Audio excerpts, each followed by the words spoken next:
Love, uminom ka muna ng tubig ko. Bakit ba hingal na hingal ka na magpunta ka dito sa apartment ko? Para kayo nahabol ng kung ano. Wala. Ano kasi? Ang dilim naman kasi ng daan papunta rito sa apartment mo. Kaya tinakbo ko na lang. Sira ba yung mga streetlights dyan? Napakadelikado.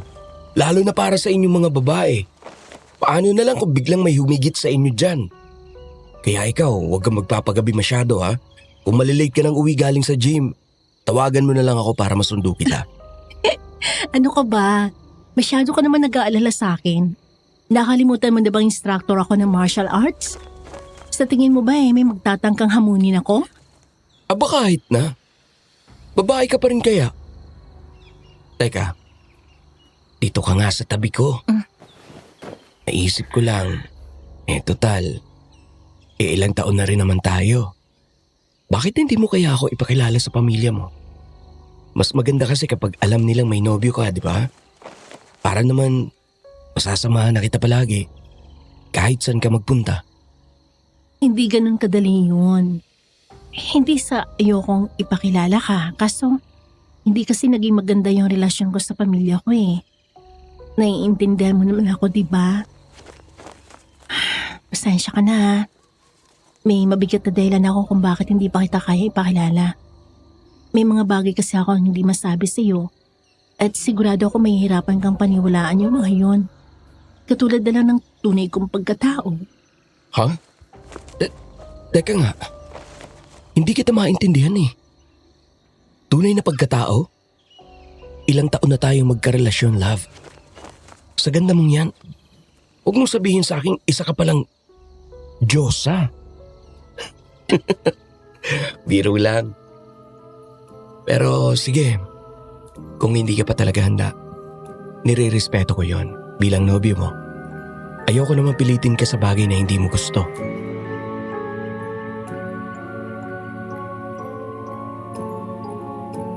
Sabi nila, ang pag-ibig daw ay parang isang sugal.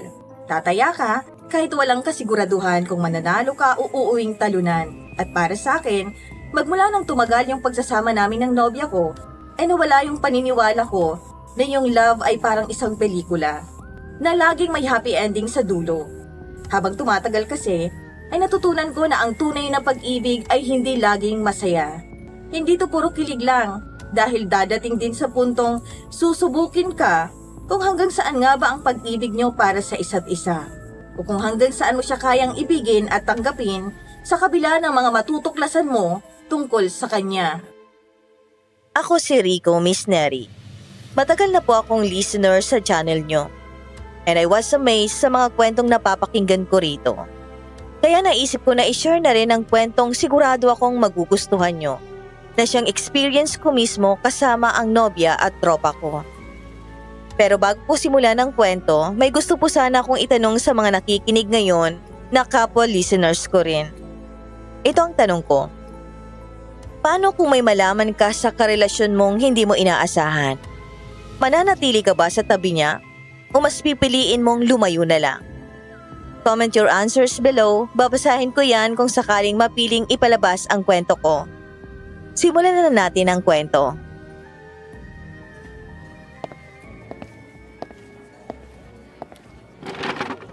Mukhang napagod ka kanina. Ganun ba talaga ka-intense kapag Wednesday? Ay, ano ka ba? Parang hindi ka pa nasanay. Laging bugbog ang training kapag Wednesday kasi midweek conditioning yon. Mas malala pa nga dapat yun kung hindi lang maagang umalis yung ibang students eh. Sabagay, nakakatakot kang tingnan kanina. Muntik na akong hindi pumasok sa loob eh. Akala ko re-resbakan mo ako. Sira, bakit na po kita reresbakan? Bakit? May ginawa ka bang ikagagalit ko? Wala. Nag-aalala lang ako. Baka kasi mamaya ma-distract yung mga nag-i-enroll sa inyo dahil sa ganda mo. Tapos, hindi ako makapagpigil at maupakan ko. Joke. Pero seryoso. Kumusta naman yung session ninyo kanina? Wala namang pasaway na student? Wala naman. So far, medyo pagod lang talaga kasi sunod-sunod ng private sessions ko kanina bago yung group class. Ikaw ba? Kamusta school? Hindi ka ba masyadong tambak sa requirements? 4th year ka na. Baka mamaya puro kasundo sa akin tapos napapabayaan mo na pala yung thesis mo. Grabe ka naman sa akin. Siyempre, tapos na lahat ng kailangan ko for the week bago kita puntahan. Priority kaya kita. Tsaka graduating ng boyfriend mo, no? Konting tiis na lang. Magkakaroon ka na ng engineer. Engineer ka agad. Graduating pa lang ah. Pero seryoso Rico, ayusin mo yan ah. Sayang naman yung pagod mo sa pag-aaral kung hindi mo tatapusin ng maayos. Opo, madam. Promise, gagalingan ko pa. Pero bago ko makalimutan, may ichichika nga pala ako sa'yo. Sobrang importante nito kaya dapat makinig ka ng mabuti. Ano yun? Parang kinakabahan naman ako sa chika mo. Tungkol saan ba yan? Baka mamaya kung anong kalokohan na naman yan ah. Kalokohan agad? Ganito kasi yan. Kinabukasan na pala yung birthday ni Papa. Magluluto si Mama sa bahay. Simpleng handaan lang naman. Kaya ayun, gusto ka nilang makasama sa dinner bukas. Inibitahan ka nila, love. Sabi ni Papa, dapat nandun ka raw. Ha? Bukas na kaagad? Naku Rico, parang mahihirapan ako niyan. May pasok ako bukas eh. May nakaschedule akong 3 private clients sa hapon. Tapos may evening class pa ako. Alam mo naman mahigpit yung schedule namin sa gym kapag ganitong peak season. Ganun ba? Sayang naman. Kasi alam mo naman si Papa, bihira lang mag-request yun. At saka nakaplano na raw yung paborito mong kare-kare na luto ni Mama. Sinasabi ko sa'yo, baka magtampo yun si Papa kapag wala yung paborito niyang future manugang. Rico naman eh. Alam mo ayoko nagpapakancel ng klase. Professionalism nga, di ba? Nakakaya naman sa manager namin kung bigla ako mawawala. Isang gabi lang naman, love. Kahit late ka na humabol, basta makapunta ka lang. Pero sige, kung talagang hindi kaya, sasabihin ko na lang kina Mama na busy ka. Baka maintindihan naman nila kahit medyo masakit para sa akin.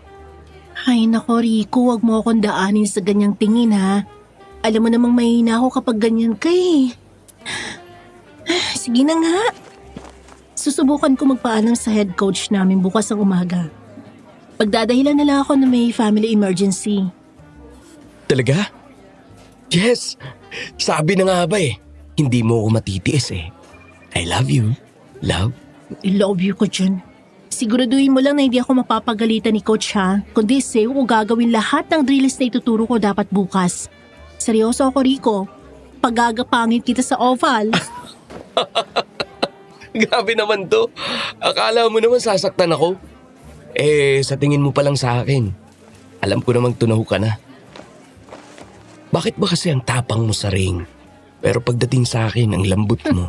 Tumigil ka nga Rico. Baka gusto mong dito kita i-submission lock sa harap ng maraming tao. Nakakaya ka ang ingay mo. Sus, kunyari pa siya. Pero aminin mo, love. Swerte mo sa akin, no? Kahit mas matanda ka sa akin ng ilang taon. Tignan mo naman ang boyfriend mo. Engineer to be na. Gwapo pa. Tsaka matyagang maghintay sa'yo kahit amoy pawis ka pa pagkatapos ng training. San ka pa? Kapal talaga na mukha mo, no? Sino ba nagsabing matyaga ka, ha? Halos bawat 5 minuto kanina, nagtitext ka kung tapos na ba ako. Munti ko na nga i-block yung number mo. Dahil nagba-vibrate yung phone ko sa gitna ng sparring. At least concerned. Tsaka mahirap na. Baka mamaya may lumalapit sa yung ibang mga students doon. Kailangang iparamdam ko na may naghihintay sa'yo sa labas. Pero seriously, salamat ha. Kasi kahit pagod ka, sinasamahan mo pa rin ako dito. Siyempre naman.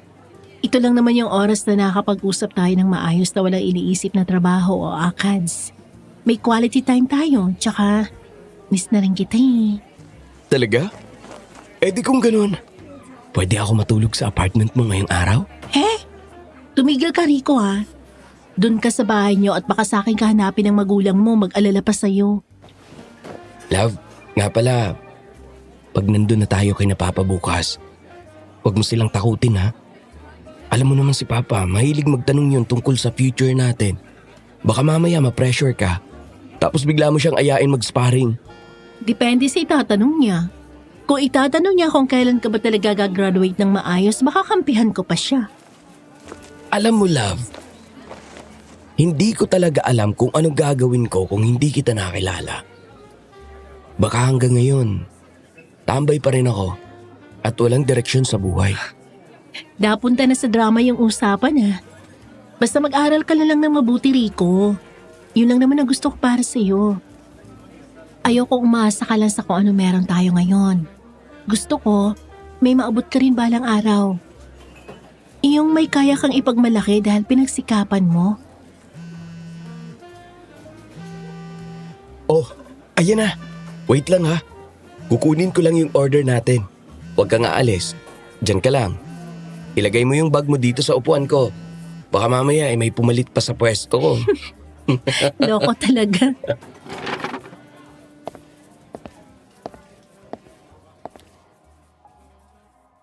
Agad po akong tumayo para kunin yung order namin. Paglingon ko, nakita ko si August na prenting nakaupo habang hinihintay ako. Kahit gulo-gulo pa ang buhok niya mula sa training. Hindi ko pa rin maikakaila na sobrang ganda niya. Yung parang may kung anong hiwagang bumabalot sa kanyang hindi ko maipaliwanag. Pero makakakuha talaga ng atensyon mo. Napag-alaman ko pa nga noong bago pa lang kami magkakilala, may nag-imbita sa kanya na mag-model na lang. Pero hindi naman gusto ni August yung ganong trabaho. Si August ay 6 na taon ang tanda sa akin. Noong una akala ko magiging hadlang yung age gap namin. Dahil 4th year college pa lang ako habang siya medyo matagal na ang instructor sa martial arts. Pero sa 3 taon naming pagsasama, siya pa nga ang naging sandigan ko sa mga problema ko sa buhay. Habang naglalakad ako pabalik dala ang tray, napapangiti ako. Pakiramdam ko kasi, ako na ang pinakaswerteng lalaki dahil biniyayaan ako ng nobyang katulad niya. Kahit na wala akong masyadong alam sa pamilya niya, pakiramdam ko, kilalang kilala ko na ang nobya ko. Plano kong galingan sa pag-aaral para kapag naging ganap na engineer ako naman na mag-aalaga sa kanya. Noong mga oras po na yon, matapos kong makabalik sa table namin at ilapag ang mga pagkain sa harap niya, bigla akong nakaramdam ng kaba. Hindi ko kasi maiwasang mapaisip na lately sobrang saya namin. Payapa at parang wala kaming problemang hinaharap. Nakakatakot na baka isang araw, dahil sa isang pangyayari, bigla na lang bawiin sa amin yung kapayapaan na nararanasan namin nung mga sandaling yon.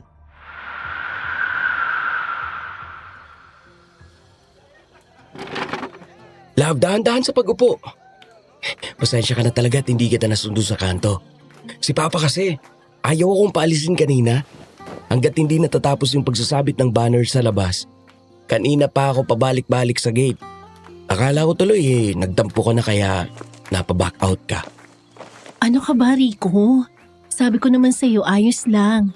Birthday ni Tito kaya natural lang na tumulong kang mag-asikaso dito. Nakakaya naman kung mang-aabala pa ako Kaya ko naman pumunta rito mag-isa. Halika nga dito. Lapit tayo ng konti kay Papa. Kanina ka pa niyang tinatanong Gusto ka na rin makita ng mga pinsan ko. Akala yata nila nambubola lang ako nung sinabi kong may girlfriend akong kasing ganda mo. Sira ka talaga. Oh, heto nga pala. Muntik ko nang malimutan. Pakibigay na lang kay Tito mamaya pagkatapos natin kumain ha. Regalo ko para sa kanya. Dinaanan ko lang talaga to sa kaibigan ko kasi rush order nga Sana lang magustuhan niya kasi hindi ako sigurado kung ano bang hilig ni Tito. Grabe! Love? Relo? Teka, mahal tong ganito Bakit naman gumastos ka pa ng ganito kalaki? Sabi ko naman sa'yo, kahit simple lang. Nag-abala ka pa talaga rito para kay Papa? Hayaan mo na, Rico. Minsan lang naman ang birthday niya. Tsaka gusto ko talagang bigyan siya ng maayos na regalo bilang pasasalamat sa pagtanggap niya sa akin dito tuwing bumibisita ako. Ibang klase ka talaga. Siguradong ipagyayabang niya ni Papa sa mga tito ko na galing yan sa future manugang niya. Oh, eto, kumain ka na muna. Luto ni Mama to. Salamat, Rico, pero baka mamaya na lang ako kumain ng marami Titikim lang ako ng konti. Medyo busog pa kasi ako Parang hindi pa natutunaw yung kinain ko kaninang umaga bago ako pumunta dito sa inyo. Ha? Sigurado ka ba? Bakit parang ang tamlay mo ngayon? Medyo. Kakaiba lang kasi talagang pakiramdam ko ngayon, Rico. Baka dahil na rin sa pagod kagabi sa gym kaya wala ako masyadong gana sa pagkain. Sige na nga. Hindi na kita kukulitin. Basta sabihin mo lang kung kailangan mo ng tubig o kung gusto mong magpahinga muna sa loob ng kwarto ko. Dito muna tayo sa tabi ng bintana para mahanginan ka man lang. Masyado mainit dun sa gitna ng sala eh. Sige, mas komportable nga dito. Teka, bakit ba ganyan ka makatitig sa akin? May dumi ba ako sa mukha? Wala naman. Ang sarap mo kasing pagmasdan. Alam mo, kahit medyo namumutla ka ngayon, ang ganda mo pa rin talaga. Nabibiganin naman ako. Ewan ko sa'yo. Huwag mo nga akong tingnan ng ganyan. Naiilang ako. Ano ba? Ang bolero mo talaga kahit kailan. Sige na, basta dito ka lang sa tabi ko ha. Samahan mo muna ako kahit saglit. Siyempre naman. Hindi ako aalis sa tabi mo. Kahit ano pang mangyari, dito lang ako sa tabi mo. Tsaka, mas ayos na rin pala yung pwesto natin dito. Baka mamaya, kapag nanatili tayo sa loob ng bahay, asarin na naman tayo kung kailan ko balak mag-propose sa'yo.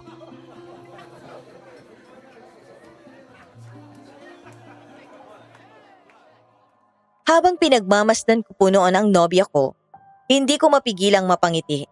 Pero hindi ko inaasahan na habang pinagmamasdan ko siya at napako ng diretso yung tingin ko sa mga mata niya, hindi ko napigilang kilabutan.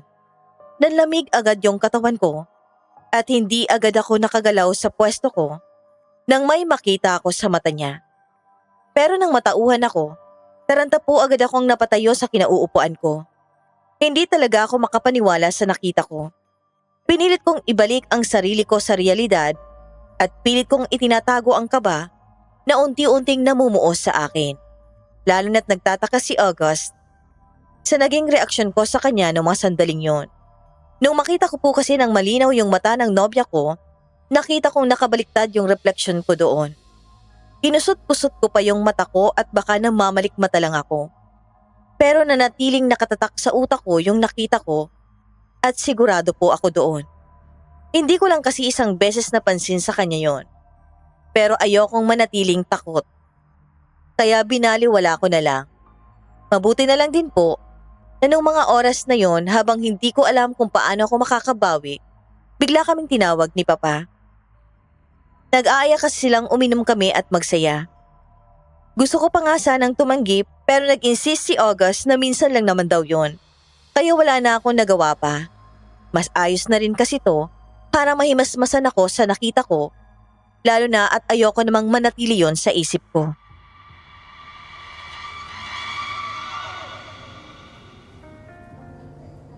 Love, dahan-dahan sa pagtayo.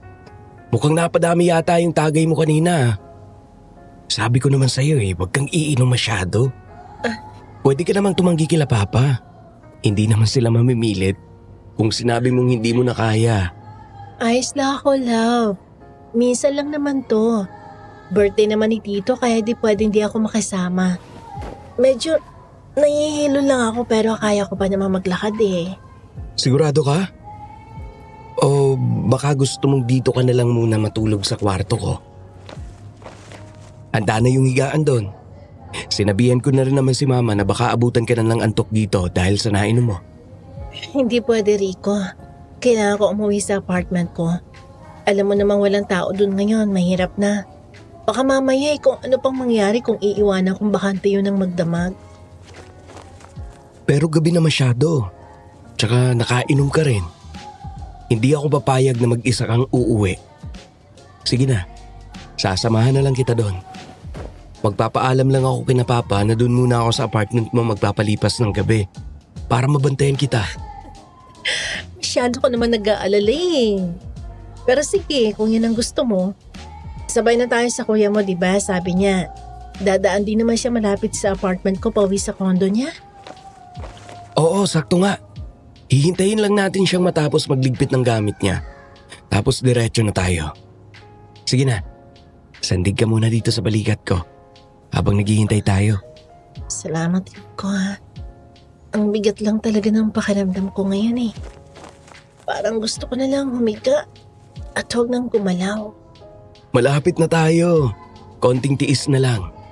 Ipikit mo na lang muna yung mga mata mo habang nakasindig ka sa akin. Pare, Ogos, una na kami ni na mama ha. Salamat sa pag-invite sa uulitin. Pagkasabi nga din pala kay Tito Jess, maraming salamat. Una na kami. Walang anuman. Ingat kayo sa biyahe, pre. Oo pre, kayo din ha. Ogos, mag-iingat ka lalo dyan kay Rico. Baka mamaya, imbis na bahay kay idiretso sa motel kayo magpunta. Ituso pa naman yan. Rantado, alis na ka. Puro kalokohan to.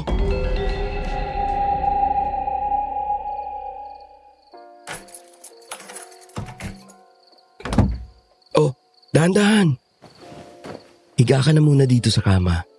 Kunin ko lang yung bimpo at tubig para mahimasmasan ka ng konti. Grabe. Pati palang kuya ko'y napasabak sa inuman kanina. Pero buti na lang at maayos pa siyang nakapag-drive. Rico, dito ka lang muna. Huwag ka muna umalis sa tabi ko. Masakit talagang katawan ko eh. Parang bawat galaw ko kasi parang hinihila yung mga kalamnan ko. Saan ang masakit? Dahil ba to sa training ninyo nung mga nakaraan? Teka, tingnan ko nga yung likod mo. Diyan sa gawing ibaba ng balikat ko at aray. Teka, love. Bakit parang may bumubukol dito sa likod mo? Matigas siya na parang ewan. Ano to? Parang namamaga. Siguro nga, hindi ko na rin alam eh. Basta masakit Rico. Pakiramdam ko, bibigyan ang katawan ko kahit anong oras eh. Nandito lang ako. Huwag kang mag-alala. Aasikasuhin kita. Kukuha lang ako ng gamot para kahit papano, mabawasan yung sakit na nararamdaman mo. Rico, huwag ka nang lumayo. Lapit ka pa sa akin, please. Love, kailangan mong uminom ng gamot para gumaling yan.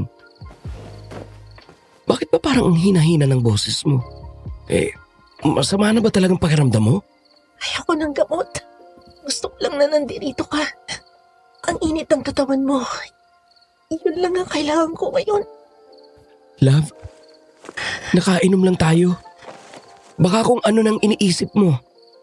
Magpahinga ka na lang muna. Sige na. Sabi mo hindi mo ako iiwan, Rico. Ngayon kita kailangan. Sige, dito lang ako. Pero please, huwag ka nang masyadong malikot. Baka lalong sumakit yung likod mo. Mahal na mahal kita, Rico. Mahal din kita, love. Alam mo yan.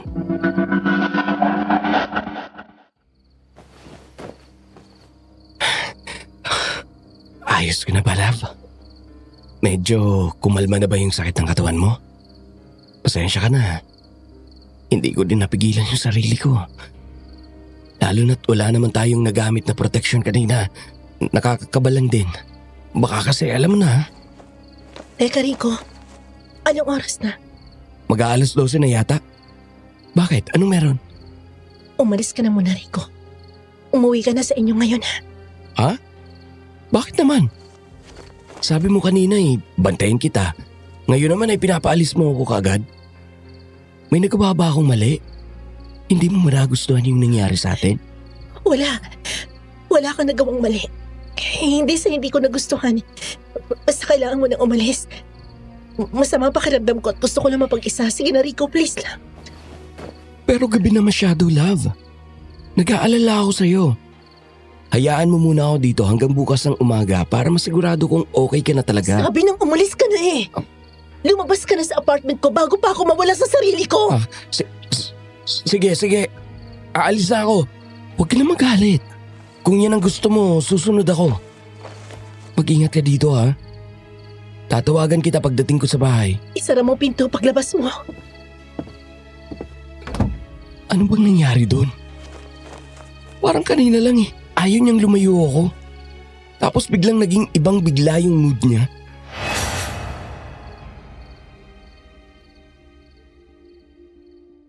Pag-uwi ko po sa bahay, hindi ko malaman kung ngingiti ba ako o hihinga ng malalim dahil sa halo-halong emosyon na nararamdaman ko.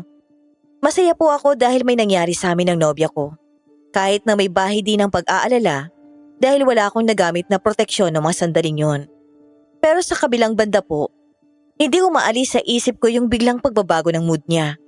Parang natauhan siya bigla nung matapos kami at yung sakit na idinadaing niya kanina, parang pilit niya pang itinatago sa akin habang pinapaalis niya ako. Sinubukan ko po siyang tawagan ng ilang beses pagdating ko sa kwarto ko, pero hindi naman siya sumasagot. Kaya pumasok na lang din sa isip ko na baka nakatulog na rin siya sa sobrang pagod o dahil na rin sa nainom namin kanina. Kahit na nag-aalala ako ng sobra, wala na ako nagawa kundi ang mag-iwan na lang ng message sa kanya. Maya-maya pa, dahil po sa sobrang pagod sa buong maghapon at sa epekto na din ng alak, hindi ko na rin napigilan ang sarili ko at dahan-dahan na akong kinain ng antok. Kinabukasan, tinanghali na po ako ng gising dahil sa tama ng alak kagabi. Hindi na rin naman po ako nag-aksaya ng panahon at nagpunta na ako sa apartment ng nobya ko. Pero hindi ko po inaasahan yung madadatnan ko doon. Kinabahan na agad ako dahil nakabukas ang pinto niya at may mga basag na gamit sa loob. Sinubukan ko po siyang tawagan pero hindi naman niya sinasagot. Sakto namang lumabas ang matandang kapitbahay niya at halata ko rin po yung kaba sa mukha. Kinausap po ako ng matanda at ayon sa kanya, ilang gabi na raw nagpapatugtog ng napakalakas si August. Kaya medyo nabubulabog daw siya sa pagtulog. Takot daw siyang kumprontahin si August dahil sa hindi maipaliwanag na takot na nararamdaman niya dito. Pero ang mas nakakabahala po, nung nagkalakas na siya ng loob na kumprontahin ng nobya ko, nakita daw niyang kinakaladkad si August ng dalawang lalaki palabas ng apartment nito. Isinakay daw po ang nobya ko sa isang van. Narinig ng matanda na dadalhin daw si August sa isang probinsya, sa isang lugar na itatago ko na lang po sa pangalang Baryo Malinaw. Nung nag-uusap yung dalawang lalaki, hindi na po ako nag-aksaya ng panahon sa kaba at pag-aalala. Tinawagan ko agad ang tropa kong si Paul para magpasama dahil pamilyar siya sa daan papunta sa probinsyang yon. At alam kong yon ang probinsyang kinalakihan ni August dahil minsan na po naming napag-usapan yon nang magtanong ako. Nagmamadali po akong dumaan sa bahay para kumuha ng ilang gamit bago ako nagpaalam sa mga magulang ko. Kahit na hindi ko sinabi ang buong detalye para hindi na sila mag-alala ng husto.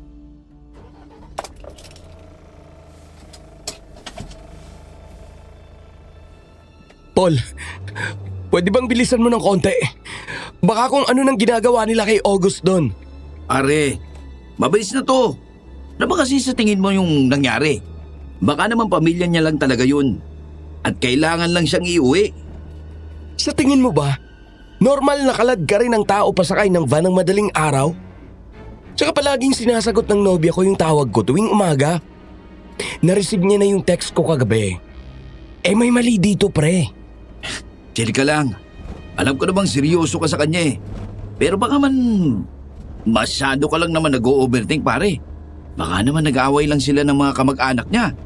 Hindi mo naiintindihan tol eh. Iba yung pakiramdam ko dito. Sige na, dumiretso ka na lang sa kanto na yan. Yan na yata yung papuntang Malinaw.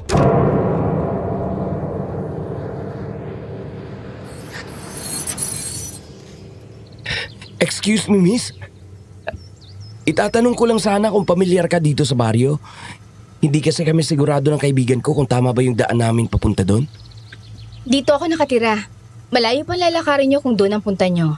Sino bang hinahanap niyo doon? May kakilala ka bang August yung pangalan? Nobya ko. Mga taga Maynila kami. Nung pinuntahan ko kasi siya sa inuupahan niyang apartment, wala akong nadatnan. Ang sabi ng kapitbahay niya doon dinala siya dito kaninang madaling araw. Importante lang na makita ko siya para makampante ako. Nobya? Alam na may nobyo na pala siya. Ako si Elena. Kakilala ko ang pamilya ni August. Halos lahat naman kasi ng tao dito magkakakilala. Talaga? Kung ganun, kakapalan ko ng mukha ko. Pwede mo ba kaming ihatid? Kanina pa kasi kami paikot-ikot.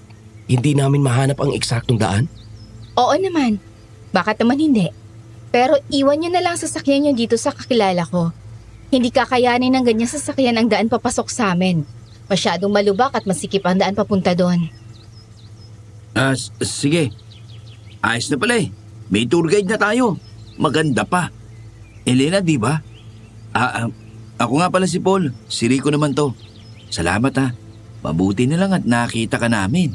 Walang anuman. Halina kayo. Mas mabuting maglakad na tayo agad. Magagabi na. Delikado kung dito tayo aabutan sa daan ng dilim.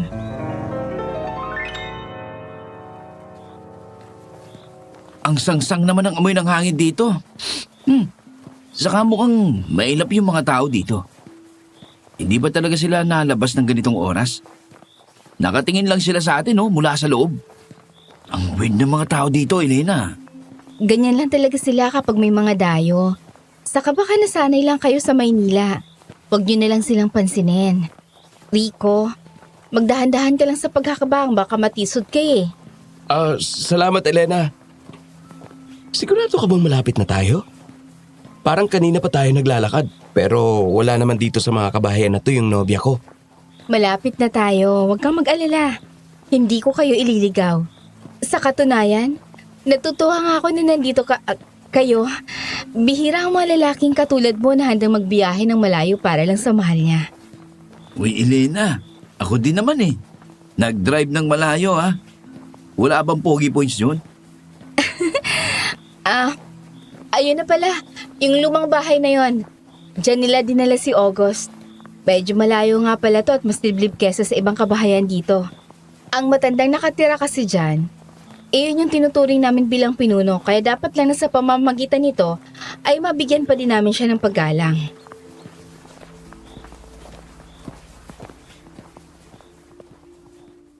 Habang papalapit po kami sa bahay na itinuturo ni Elena, lalong tumitindi ang kaba sa dibdib ko. Hindi ko din po maipaliwanag pero parang may kakaiba kay Elena na hindi ko naman matukoy kung ano. Ang hinhinang boses niya at ang bait ng pakikitungo. Pero parang lagi siyang may gustong ipahiwatig sa mga tingin niya. Si Paul naman po hanggang ngayon ay wala pa ding nararamdamang kakaiba at panay pa din ang biro. Pero ako, habang pinagmamasdan ko ang paligid, nananatili naman po akong alerto. Huminto po kami sa tapat ng bahay. Medyo may kalakihan din ito kumpara sa ibang kabahayang nakita namin sa bukana ng baryo. Medyo luma na at hindi na naayos ang ibang parte ng bahay, pero halatang kaya pa ding pakinabangan. Huminga po ako ng malalim. Ang tindi po ng kabang nararamdaman ko sa dibdib ko, pero gusto kong pakalmahin ang sarili ko at isiping wala naman sigurong masamang mangyayari.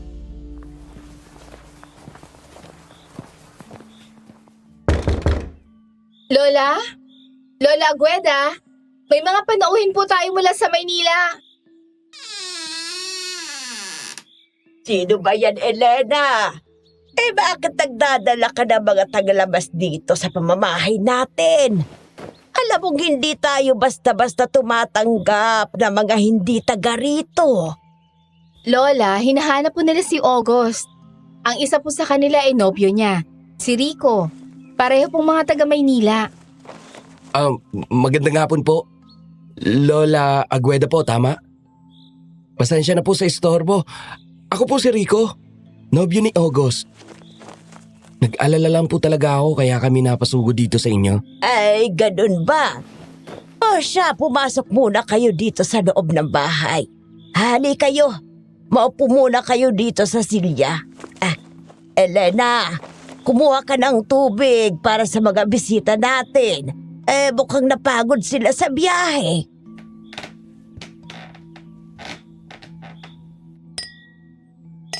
Ngayon ko lang nalaman na may nobyo na palang apo ko sa Maynila.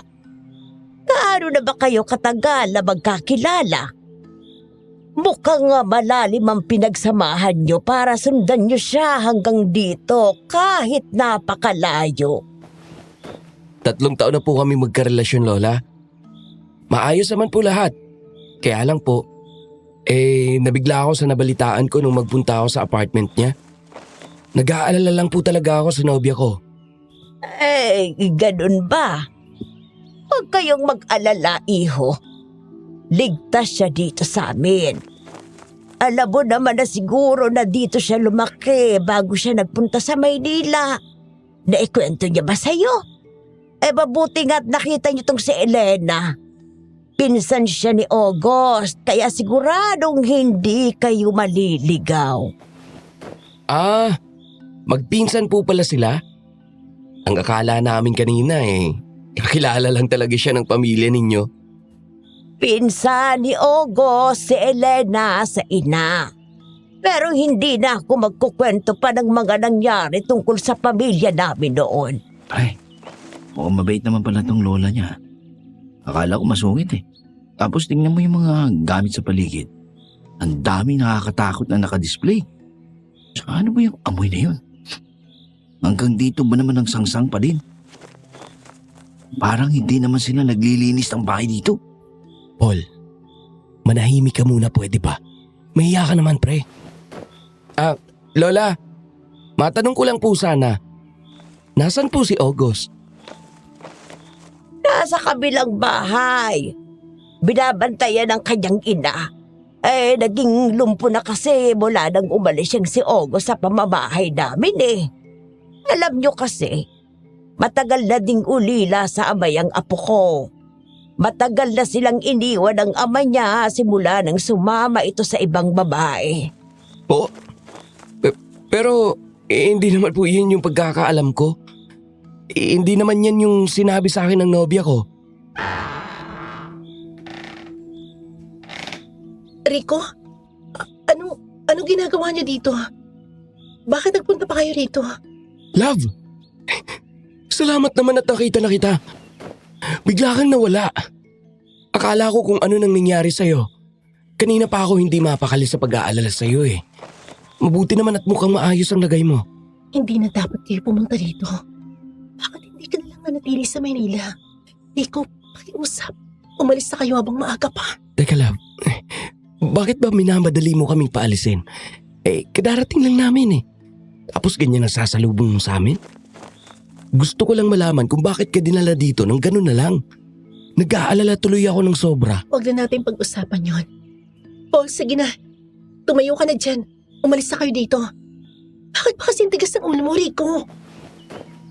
August, huwag ka namang ganyan. Gabi na. Masyadong delikado ang daan palabas ng baryo. Mas mabuting dito na muna sila magpalipas ng gabi sa atin. Tama ang pinsan mo, August. Panauhin natin sila. Hindi tayo pinalaki para magpalayas ng mga taong nagmamalasakit na pumunta dito.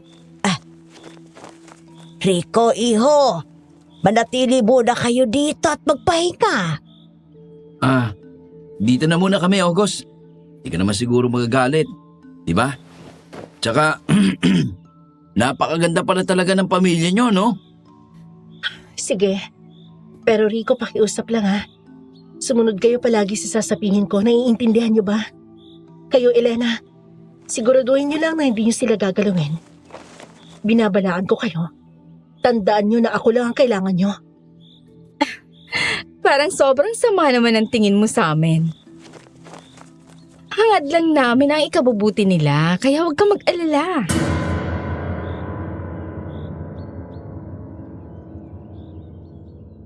Mainit po ang naging pagtanggap sa amin ni Lola Agueda at Elena, pero habang tumatagal ay lalong hindi ako mapakali. Hindi ko po alam kung dahil pa rin ba to sa pag-aalala ko sa nobya ko o dahil sa napapansin kong kakaiba ang ikinikilos niya. Kahit na nakangiti po si Lola Agueda, nararamdaman ko pong may itinatago sila sa amin.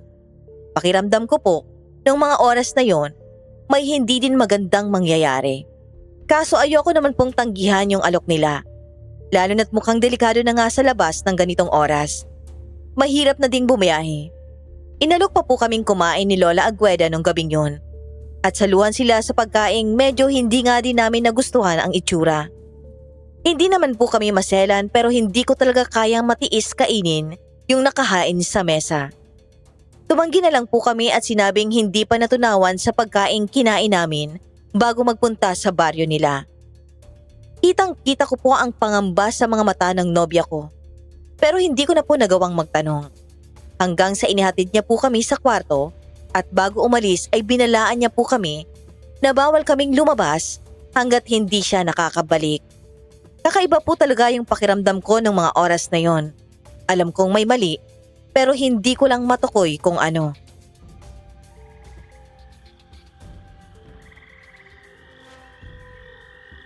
Paul! Pre! Gising! Naririnig mo ba yun? Ha? Pare, anira ka naman eh. Ang sarap na nga ng tulog ko eh. Tulog mantika ka talaga eh. Buti hindi ka na mamahay, no? Teka, pakinggan mo nga muna. Parang may nagtatambol sa labas. Mga nagkakasiyahan yata sila ng ganitong oras. Sisilip lang ako sa bintana. Tingnan natin kung anong meron. Ay, sige nga. Silipin mo. Ista na ba ngayon dito? Ang weird naman yata nila. Madaling araw na pero nag-iingay pa. Ay, Sino yan? Ako to, Rico. Pagbuksan niyo ko. Kala ko mahimbing na yung tulog niyo eh. Bakit gising pa kayo? Paano kami matutulog, love? Ang lakas ng tambol sa labas. Ano ba yung mga ingay na yon? Parang may mga tao sa labas ng bahay ni na Lola. Huwag niyo naiintindihin yon. May kailangan lang ako ibigay sa inyo. Importante ito kaya pakiusap, makinig kayo sa akin. ano yan? Bracelet? Teka, bakit parang ang sagwa naman ito? Kulay pula pa. Parang ang cheap naman yata niyan, August. Saan niyo ba nabili to? Sa Tiangge? Suotin niyo na lang yan ngayon din. Ha? Rico, isuot mo to. At huwag mong tatanggalin sa braso mo. Sige na, love. Isusuot na namin. Galit ka na agad eh. Pre, Oh, isuot mo na rin yung sayo. Huwag ka nang magreklamo. ito na, oh. Nakasuot na nga, oh. Mukha nga akong bata nito eh. Bagay ba sa akin? Oh. Parang hindi naman bagay sa forma ko. Tsaka, para saan ba kasi ito? At kailangan namin magsuot ng ganito. Protection niyo yan. Minsan lang siyang nagiging mabisa. Pero makakatulong pa din sa inyo to kahit pansamantala. Kaya huwag niyong tatanggalin yan sa inyo. Pasensya na nga pala kung naging abala pa ako ngayon ha. At naabala ko pa rin kayo. Babalik ako para tingnan-tingnan kayo. Hindi niyo kasi ako pwedeng makontak eh. Wala namang signal dito sa baryo. Teka, aalis ka na agad? Kakarating mo lang dito sa kwarto eh. Miss na kita, love. Nag-aalala pa din ako sa'yo. Aba. Sa harap ko pa talaga nagawang maglambingan. Pare, baka nakakalimutan mong may audience kayo dito sa kwarto. Grabe, pati ba naman dito sa probinsya gagawan niyo ako ng serye? Paul, tumigil ka nga. Mahiya ka naman sa amin. Minsan na nga lang kami magkaroon ng time tapos may epal pa. Sus, mahiya daw. Tignan mo to si Rico. Abot tenga ang ngiti habang nakayakap. Hoy, August, baka gusto niyong lumabas muna ako dito sa kwarto. Para naman makapag-moment kayo. Nakakaingit naman eh. Sana pala, sinama ko na din yung girlfriend ko para hindi ako nagbumukang pader dito. Lo, inaisip mo yung girlfriend mo ngayon? Parang kanina lang halos tumulo yung laway mo kay Elena. Isusumbong kita pagbalik natin sa Maynila. Puro kakalokohan. Bibiro lang naman. Ito naman si Rico. August, magsabihan mo nga itong nobyo mo. Masyadong seryoso to sa buhay eh. Kaya siguro nilalamig yan kanina eh. Love, oo nga pala. Bakit ang lamig ng katawan mo? Ayos ka lang ba talaga? May sakit ka ba? Wala to, Rico. Siguro dahil lang sa lamig ng hangin sa labas. Ayos lang ako. Huwag na ako intindihin. Sigurado ka. Parang hindi normal yung lamig ng katawan mo eh. Parang kanina lang, okay ka naman. Pagod lang to. Basta tandaan yung billing ko ha. Proteksyon nyo yan sa mga masasamang nilalang na posibleng gumagala dito sa paligid at lalapit sa inyo. Isang huling bilin, Rico. Paul, kahit anong ingay ang marinig nyo sa labas ng kwartong to, huwag na huwag kayong lalabas. Manatili lang kayo dito hanggang sa sumikat ang araw. Masasamang nilalang? Ano to, kwentong barbero? Hayaan mo, love. Susunod kami. Mag-iingat ka sa labas, ha? Tawagin mo kami kung may kailangan ka. Hindi niyo ako kailangang tulungan. Natulog na kayo ulit. Isasara ko ng pinto. Masasamang nila lang daw. Baka nga asog gala lang yun na nag-aaway dun sa labas. O kaya yung mga tambay na walang magawa. Loko, igagaya mo pa yung ugali mo sa Maynila. Mas mabuti pang hayaan mo na, pre. Siguro matatandang paniniwala lang din naman nila yun. Matulog na tayo ulit. Huwag na lang nating pansinin yung ingay sa labas. Sabagay, basta ako, matutulog na. Pero pare, next time, huwag niyo akong gawing third wheel ha. Masyado kang nag-i-enjoy dyan eh. Matulog ka na nga lang. Ang dami mo pang sinasabi.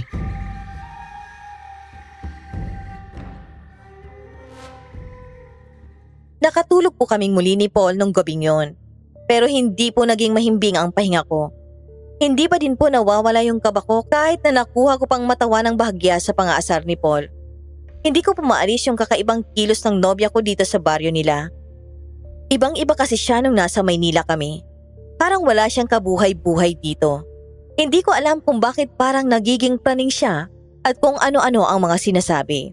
Iniisip ko na lang na baka dahil sa nasabi niya sa akin nung hindi naman maganda yung naging relasyon niya sa pamilya niya. Kaya hindi niya ako nagawang ipakilala noon. Pero ngayon, imbes na matuwa ako dahil kilala na ako ng pamilyang kinagisna ng nobya ko, hindi ko pa din po magawa.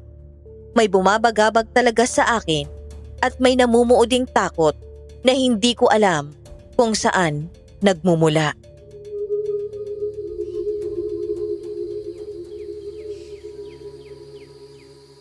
Sigurado ba talaga kayong susundin niyo ang napagkasunduan, Lola? Hindi pwedeng pakawalan na lang natin yung mag-ina. Mag-isip ka, Elena. Sa tingin mo ba ay makapapayag na lang ako na makaalis ang 2 taksil na yon sa ating angkan?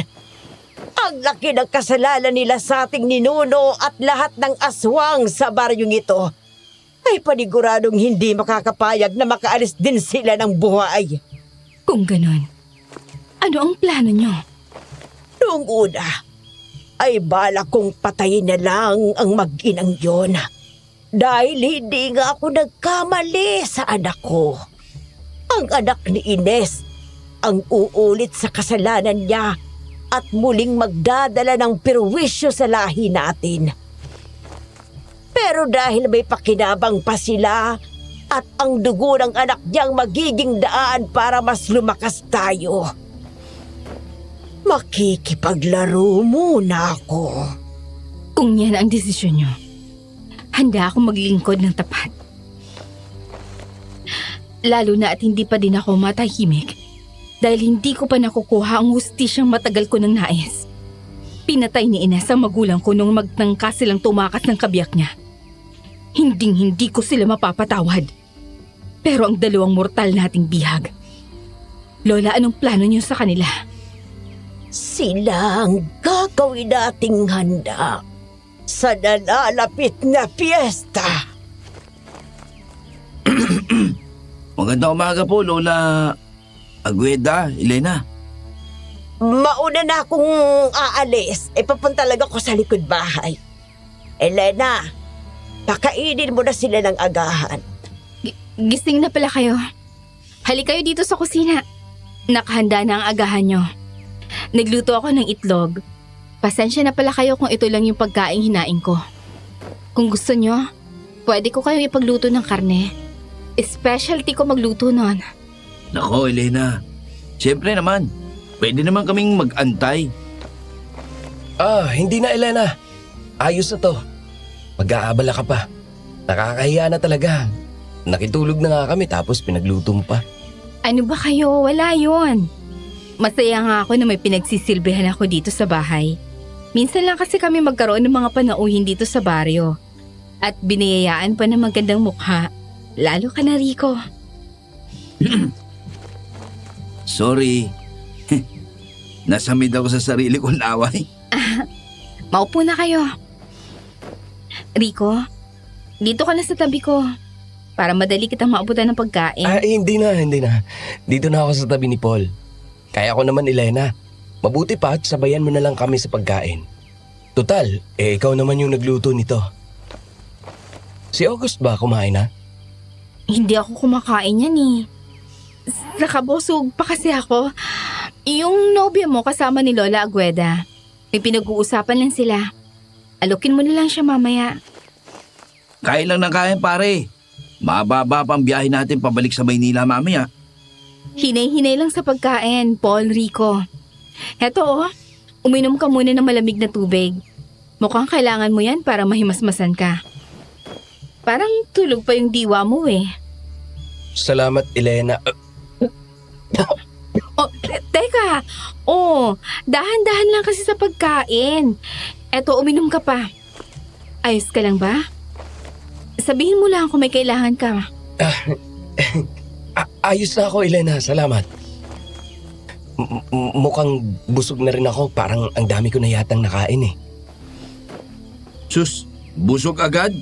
Kasi simula pa lang natin pare ah. Bakit tumayo ka na agad, Rico? May masama ba sa lasa ng niluto ko? Hindi mo ba nagustuhan? O baka naman gusto mong ako na mismo magsubo sa'yo? Ay, hindi naman sa ganun, Elena. Busog lang talaga ako. Baka nabigla lang ang tiyan ko. Munti ko nang makalimutan. Si August nga pala. Bakit ba siya lagi ang bukang bibig mo? Nandito naman ako sa harap mo ah. Mas masarap naman akong kausap, di ba? Elena, parang iba na yan ah. Medyo iwasan na lang din sana natin. Teka, Rico. Bakit parang ang layo-layo mo sa akin? Elena, ano ba? Huwag kang ganyan. May nobya ako at pinsan mo pa. Nakakahiya sa pamilya mo kung makakagawa tayo ng eksena dito. Pwede bang lumayo ka ng konti? Hindi ka dapat masyadong lumalapit ng ganito. Lalo na't mga lalaki kami. Ako, Ano naman? Ikaw lang naman ang nagbibigay ng malisya sa kilos ko. Masama bang hawakan ka? Akin na nga yung kamay mo. Aray! teka. Elena, na paano ka? Aray, ang sakit! Bakit ganun? Ano yung nasa kamay mo? Hubarin mo yan, Rico. Bracelet lang to na binigay ng nobya ko kagabi. Elena, ayos ka lang ba? Patingin nga ng kamay mo. Huwag. Diyan ka lang. Huwag ka lalapit sa akin. Oh, anong nangyari sa'yo, Elena? Bakit parang mukhang napasok ka dyan?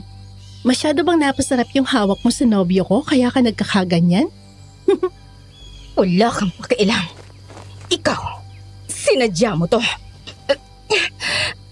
Aray, sasabihin ko kay Lola Agueda yung ginawa mo sa akin. Tumabi ka dyan. Ano nangyari doon? Love, buti dumating ka. Nasamid lang ako tapos, ay ewan ko ba. Bigla na lang siyang lumapit ng sobra. Pero love, tingnan mo tong bracelet. Anong, Kailan ka magtanong? Sundan mo pa kung gusto mo at baka napano na yon. Sayang naman, di ba?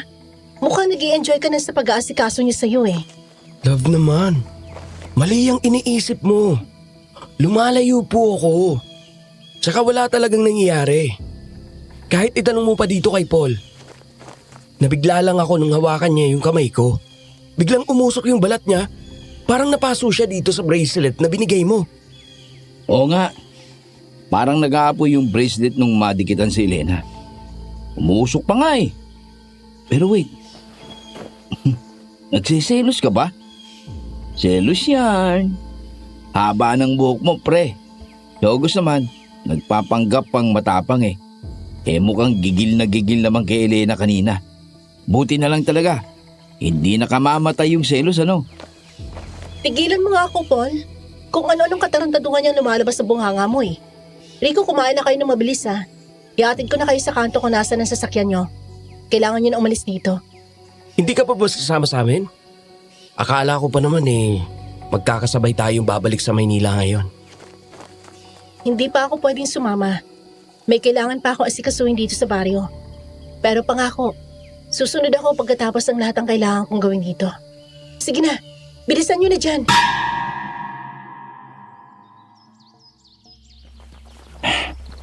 Malapit na ba tayo? Parang mas malayo na tong nilalakad natin kesa nung pumunta tayo dito kahapon ah. Konting tiis na lang. Yeah. Sa pagkakaalam ko, nandun sa tapat ng kubo ni Mang Tasyo ang sasakyan nyo. Love, may problema ba? Kanina ka pa parang may malalim na iniisip mula nung umalis tayo sa bahay. Wala lang to. Siguraduhin nyo lang na hindi nyo tatanggalin yung mga bracelet na yan habang nasa biyahe kayo. Proteksyon nyo yan. Oh, ayun na yung kotse ko. Teka, nakabukas yung hood ah. Ang bira. Rico, ang daming putol na wire sa loob. Ayaw mag-start eh. Putulin ko man ang leeg ko. Hindi aandar to eh. Mukhang sinira ang makina natin. Ano? Sino namang gagong gagawa niyan dito? Love, paano na to? Mahirap makasakay dito sa inyo. Halos walang dumadaan na jeep o tricycle dito sa kanto nung magpunta kami kahapon eh. Sabi ko na nga pa hindi ganun kadaling makaalis dito. Hindi nila kayo hayaang makawala ng ganun-ganun na lang. Wala na tayong magagawa. Kailangan niyo muna bumalik sa bahay hanggat hindi naayos yan. Pero kailan pa maaayos to? Paul, kaya mo ba tong gawa ng paraan? Malabo to pre. Kailangan ng bagong pyesa dito. Putol-putol talaga mga kable. Parang sinadya to eh. Halina kayo. Bumalik na tayo. Mas ligtas kayo sa loob ng bahay kaysa dito sa kalsada. Bilisan yung lakad. Mainam pa ngayong tanghali. Walang mga taong taga-baryo masyadong nalabas ng ganitong oras.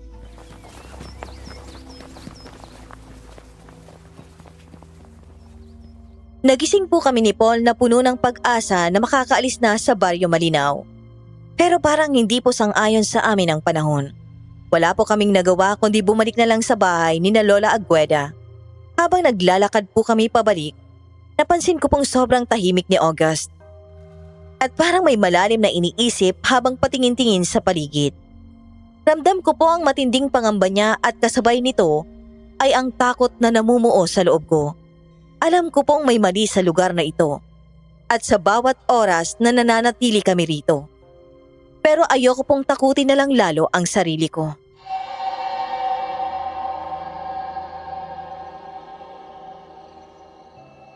August, halika dito sa harap ko ngayon din. Bakit po, Lola? Lumuhod ka. Huwag mo akong tingnan ng ganyan. Alam kong ikaw ang may gawa nito. Anong ginawa mo sa pinsan mo? Tingnan mo yung kamay ni Elena. Nalapnos ang balat niya. Anong karapatan mo para saktan ang kadugo mo? Hindi ka sasagot? Akala mo ba? Hindi ko alam ang mga pinaggagawa mo? Mula nang dalhin mo ang mga taga-Maynila na yan dito. Puro sakit ng ulang ibinibigay mo sa akin. Tandaan mo kung bakit ka nandito. Tanda mo kung ano lang ang kaisa-isang silbi mo sa amin. Kung wala lang akong kailangan sa iyo, baka matagal na kitang pinatay. Lola, sandali lang po. Sobra na yung pananalatanin niyo sa kanya. Hindi po kasalanan ni August ang nangyari. Kadarating lang po niya nung oras na masaktan si Elena. Ang totoo po niyan, napaso lang siya nung hinawakan niya yung kamay ko. Ganun ba? Kay galing naman. Anong ginamit mo para saktan ang apo ko? Anong dahil sa iyo? Heto po, sa bracelet na to. Hindi ko alam kung bakit. Pero nung hinawakan ni Elena ang kamay ko at napadampi yung kamay niya rito, biglang umusok ang balat niya. Huwag niyo pong pagbintangan yung nobya ko dahil wala siyang kinalaman dito. Yan. Saan mo nakuha yan? August, ikaw ang nagbigay niyan sa kanya, di ba? Traitor ka talaga. Manang-mana ka sa nanay mo. Pareho kayong taksil sa lahi natin. Lola, sandali! Sobra na po yan! Bakit ninyo sinampal ang nobya ko? Sinasabi ko na nga sa inyo ang totoo. Bakit sa kanya pa rin ang bagsak ng sisi ninyo? Hindi makatarungan yan. Apo ninyo siya. Pero ganyan ang trato ninyo? Huwag mo nang ipagtanggol yung babaeng yan, Rico. Siguradong pagsisisihan mo din. Napakawalang hiya mo, August. Kung hindi lang dahil sa may kailangan kami sa'yo, hindi na kita hahayaan pa makabalik dito! Teka lang po. Uminahan muna tayo. Lola, Elena, baka naman pwedeng pag-usapan ng maayos to. Rico pare, dahan-dahan lang sa pananalita. Bahay nila to. Maayos? Walang maayos sa ginawa nyo. August, maganda ka. Maganda kayong lahat. Kayo ring dalawa. Baka pagsisihan yung nakilala nyo pang traidor na to. Siyang nagdala sa inyo sa kapahamakan. Tandaan nyo yan! Tara na po, Lola. Doon na po tayo sa loob. Pabayaan niyo na sila dito. Are, kinakabahan ako sa sinabi ng matandang yun ha. Binagbabantaan yata nila tayo. Delikado tayo dito pag nagkataon. Tsaka na natin isipin yan, pare. Love, ayos ka lang ba? Ang pula na ng pisngi mo. Patingin nga ako. Hayop na matandang yun. Bakit kailangang dumaan sa dahas? Ngayon alam ko na kung bakit umalis ka dito sa lugar ninyo. Ayos na ako, Rico. Sanay na ako. Medyo nahihilo lang. Parang nasusuka ako. Halika dito. Maupo ka muna. Pre, kumuha ka ng tubig. Bilis! Aalalayan kita, love. Huminga ka ng malalim. Rico, makinig kayo sa akin. Kailangan natin magpadali. Wala na tayong oras.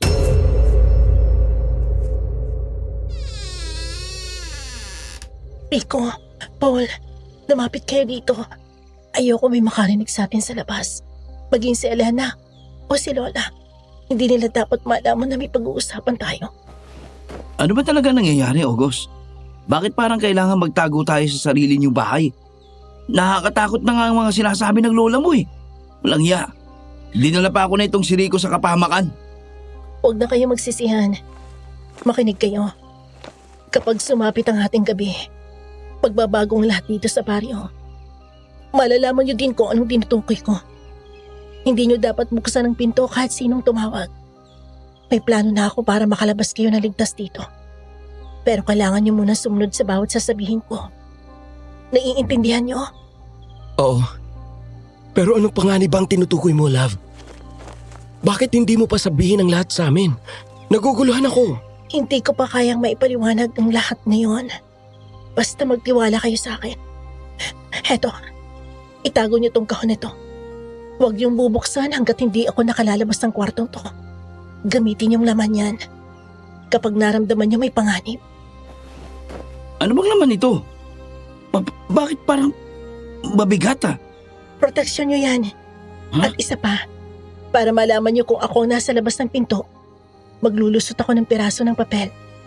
Kapag wala kayo nakita, ibig sabihin, hindi ako yon. Huwag na huwag kayo magbubukas ng pinto. Naiintindihan niyo ba? Love, dumito ka lang. Natatakot ako para sa'yo. Paano ka? Hindi ako papayag na hindi ka sasabay sa amin sa pag-alis sa lugar na to. Hindi ako papayag na magpaiwan ka lang dito. Sama-sama tayong aalis. Gagawin ko ang lahat para makasama sa inyo. Pero ngayon, magang alerto lang kayo. Huwag kayong matutulog ng mahimbing. Kapag narinig niyong may mga kaluskos sa bubong o sa ilalim ng sahig, ihanda niyo mga sarili niyo. Kalis ko sa bubong. Are, parang ayoko na yata dito. August naman, pakiusap. Sabihin mo na kung ano meron dito. Wala na akong oras. Kailangan ko na lumabas bago pa ako hanapin ni Lola. Tandaan yung billing ko ha. At Rico, huwag mong huhubarin yung bracelet. Yan ang pinakamalakas mong depensa. Hindi ka nila magagawang hawakan kapag suot mo yan. Sige, aalis na ako. Babalik ako mamaya. Love, mahal kita. Mahal na mahal din kita.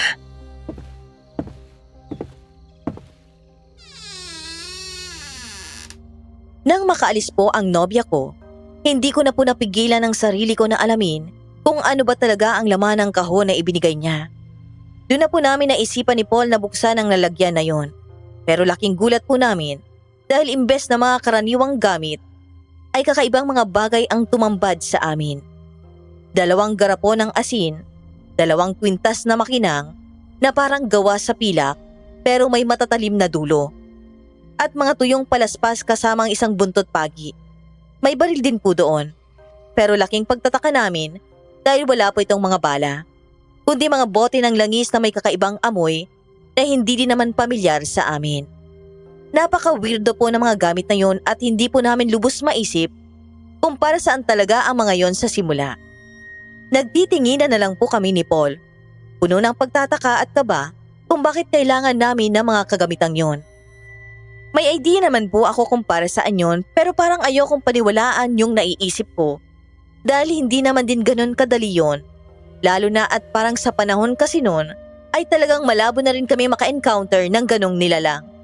Pero kahit ganun po, dahil sa tindi ng pagtitiwala ko sa nobya ko, pinili na lang naming sundin ang kanyang bilin.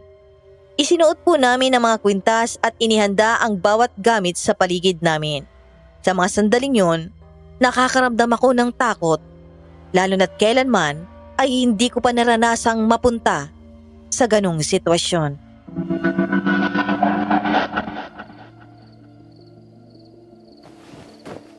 Paul, pre, gising ka pa? Bantayan mo yung pinto. Susubukan kong sumagap ng signal dito sa kwarto para makahingi tayo ng tulong. Pucha naman kasi, bakit nagkataon pa? Kanina pa ako dito, dilat pare. Paano ako makakatulog? Naririnig ko yung mga kaluskos sa kisame. Parang may kung anong malaking hayop na naglalakad sa itas natin. Ano kaya yun? Huwag mo nang tignan. Lalong huwag mo nang iisipin. Tandaan mo lang yung sinabi ni August kanina. 3 katok, hinto, tapos 2 pa. Yun lang ang pakikinggan natin. Kapag hindi ganun ang tunog, hayaan lang natin. Mukha namang matibay yung pinto na yan at di tayo agad mapapasok. Rico? Paul? Pagbuksan niyo ako, bilis!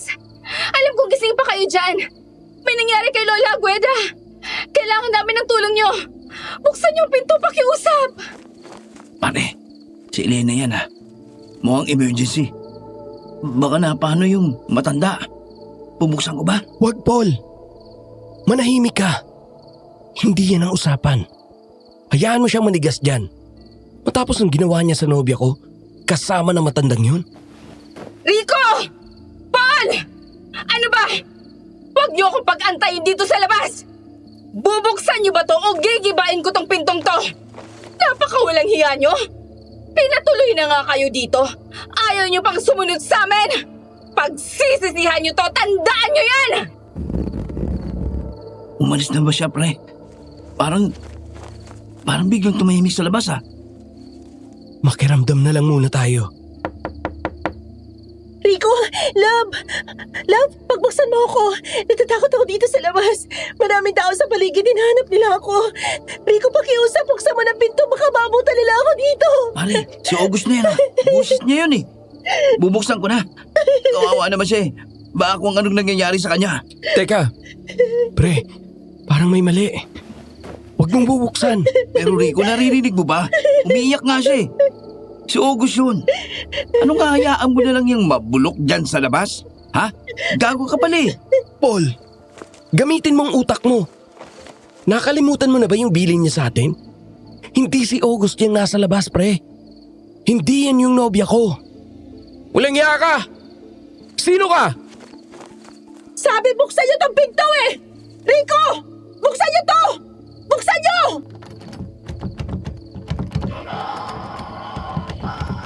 Lumayo ka sa pinto, Paul. Dito tayo sa sulok. Hawakan mong palaspas. Huwag mong bibitawan. Pagbuksan niyo ako! Buksan niyo! Anong nangyayari dun? Yan na yun, pre. Bilis, buksan mo na. Ayoko. Ikaw na. Nasa unahan ka eh. Mas malapit ka dyan sa pinto. Kaya mo na yan. Napakaduwag mo.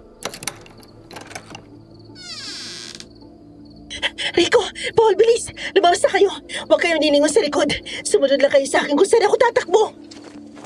August, anong nangyayari sa labas? Bakit ang daming alulong? Huwag na kayong magtanong. Wala na tayong oras. Dala niyo ba ang asin at palaspas? Yan ang hawakan niyo ha. Huwag kayong bibitaw kahit ano makita niyo sa daan. Bilis! Teka. Halimaw!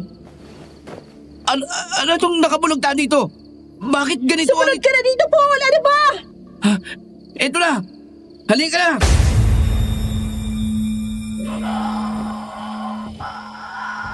Dito! Magtago muna kayo sa likod ng malaking batong to. Huwag kayong gagawa ng kahit anong ingay ha. Kahit marinig niyo bang tinatawag ang pangalan niyo. Biko, bantayan mo si Paul. Mukhang hihimatayin na to sa takot. Ano yung mga lumilipad sa taas, August? Parang hindi mga ibon yung mga yan. Manahimik ka, Paul. Lakasan yung loob niyo. Maiwan ko muna kayo dito. Ibabaling ko lang ang atensyon nila sa kabilang direksyon para makalayo kayo. Huwag kayong aalis dito hanggat hindi ako bumabalik maliwanag. Teka!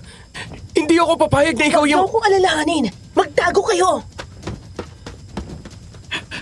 Pare, may papalapit. May nakikita akong anino sa tapat natin. Ang laki. Shh! Manahimik ka. Huwag kang gagawa ng kahit anong tunog. Parang awa mo na, tol.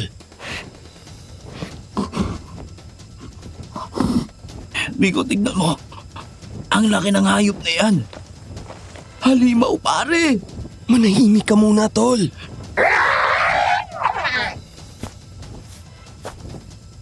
Elena, huwag kang mag-aksaya ng panahon dyan. Hanapin mo agad sila. Siguradong hindi pa nakakalayo ang mga yon. Elena. Si Elena yung... Hindi nila tayo naamoy. Dahil ba dito sa kwintas na binigay ni August? Huwag mo silang papatayin agad. Dalhin mo sa akin si August ng buhay.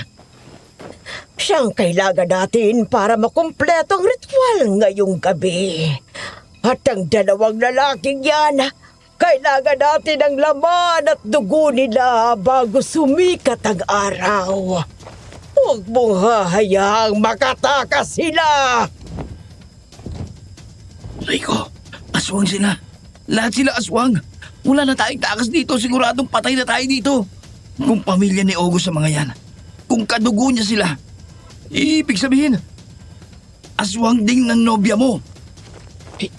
Hindi. Hindi pwede. Hindi siya aswang. Hindi aswang ang nobya ko.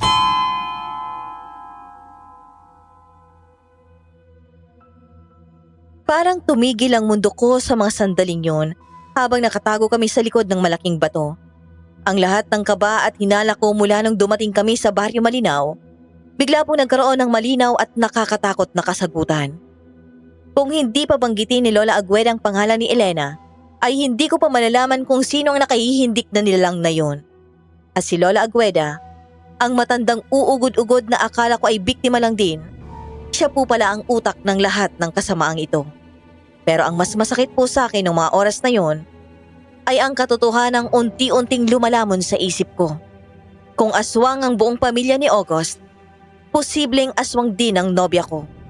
Noong mga oras na yon, hindi ko po alam kung dapat ba akong magalit, matakot o mas lalong mag-alala para sa kanya. Halo-halo po ang nararamdaman ko nang makarinig kami ulit ng iba't ibang nakakatakot na atungal. Napatingin po ako sa garapon ng asin at palaspas na hawak ko.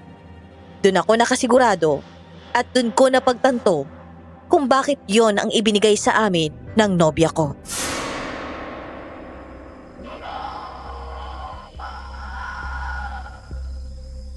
Rico, papalapit na sila. Nakita na yata nila tayo. Pupunta na sila dito. Paul, tumigil ka. Huwag kang aalis sa pwesto mo. Lalo tayong mahuhuli. Hindi. Kakainin nila tayo ng buhay, pare. Ayoko na.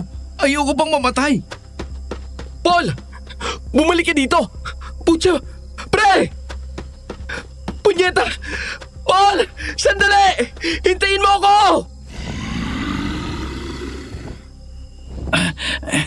Pare, dalihan mo. Nasa likod na natin sila. Ayoko ng ganito. Ayoko mamatay lang ng ganito. Hindi ako papayag na mamamatay lang tayo dito. Lagot tayo, pare. Paano tayo makakatakas sa ipadirtong nasa harapan natin? Wala na tayong kawala. Mamamatay na tayo rito. Hindi! Lalaban tayo, pre. Huwag kang papayag na mahawakan ka nila. Kahit anong mangyari, kailangan nating makabalik ng buhay. Rico, ayun na sila. Nasa itaas natin. Lumayas kayo! Huwag kayo lalapit! Lumayo kayo! Kung ayaw ninyo pang mamatay, mga halimaw kayo! Ah! Pare!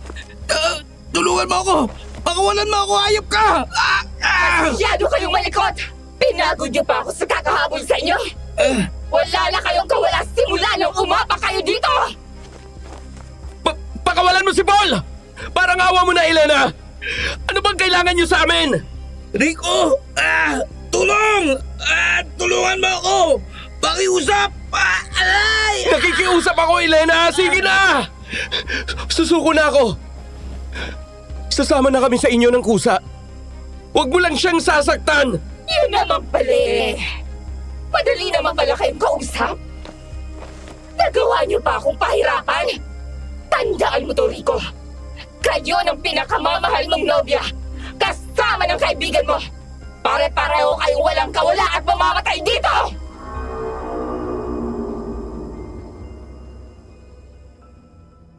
Wala na po kaming nagawa kundi sumuko. Kahit na sinubukan naman naming lumaban gamit ang ibinigay sa amin ng nobya ko, pero habang lumalaban kami at kahit na may nabawasan kami sa kanila, parang hindi sila nauubos. Dinala po nila kami sa tago at masukal na lugar. Bukod sa nakakatakot ang mga anyo ng mga aswang na nakapaligid sa amin, nakakatakot din ang lugar kung saan kami dinala. Lalo na makita ko ang ibang aswang doon na may kinakaing laman ng tao. Para silang mga hayop. Hindi ko maiwasang maduwal at kainin ng takot sa nakikita ko ng mga sandaling yun. Pareho ng kaibigan ko na wala namang magawa kundi magdasal na lang at magbaka sakaling matatapos din ang lahat ng ito at makakauwi kaming lahat ng buhay. Noong mga oras po na ito ay kahit na malakas ang pakiramdam kong tama nga ang sinabi sa akin ni Paul kanina na isa sa aswang ang nobya ko at kalahin nila ay hindi ko pa rin magawang maniwala. May parte kasi sa akin na hirap tanggapin ang katotohanan, lalo na't ang akala ko ay kilalang kilala ko na ang nobya ko dahil 3 taon na rin kaming magkarelasyon.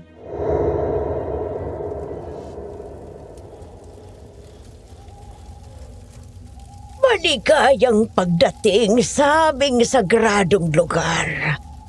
Nakakatuwa naman at madali lang pala kayong pasunurin. Hayop ka, Lola Agueda! Nasaan ang nobya ko? Anong ginawa ninyo sa kanya? Ayun ang nobya mo. Nakahandusay. Walang malay. Masyadong naging matigas ang ulo niya, kaya kailangan siyang disiplinahin. Pero bago tayo magsimula sa gagawin natin, maglaro muna tayo, iho. August! Love! Gumising ka! Pakiusap! Bibigyan kita ng isang pagkakataon, Rico. Isang pagpili na magpapasaya kung sinong lalabas ng buhay dito. Anong ibig mong sabihin? Bibigyan pa kita ng pagpipilian. Pumili ka sa 2 taong pinakamahalaga sa iyo. Ang matalik mong kaibigan o ang traidor na babaeng ito? Hindi! Ayoko! Hindi ko nang makalimutan. Meron pa palang isa. Ang anak nyo nitong babaeng to. Ang batang nasa sinapupunan niya. Anong sinasabi mo? Anong bata? Hindi mo alam? Nagdadalang tao ang traidor na ito. Isang buhay na bunga ng iyong pagsasama. Isang bata uli na may dugong aswang at tao. Ngayon, Rico, mamili ka. Kaninong dugo ang iaalay mo para sa kaligtasan ng iba? Rico! Pare! Magkakaanak na kayo ni August. Rico, makinig ka sa akin, pare. Alam mo, kahit gago ko, maaway na akong tao. Pakisabi na lang sa mga magulang ko na mahal ko sila. Pakitignan na lang yung mga kapatid ko, pare. Paul, anong... Ako na lang. Isakripisyo mo na ako. Seryoso ako. Huwag ka na mag-atubili, pare. Paul, tumigil ka. Anong pinagsasasabi mo? Kaibigan kita. Para na tayo magkapatid.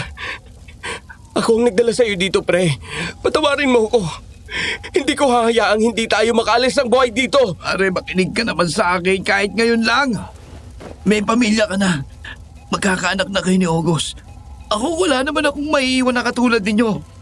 Ikaw pakiusap. Iligtas mo ang mag-ina mo. Sapat na sa akin naging parte ko ng buhay ninyo. Gawin mo na, pare. Iligtas po sila para sa akin. Napakadrama nyo. Sa tingin nyo ba talaga ay makakaalis kayo dito ng buhay?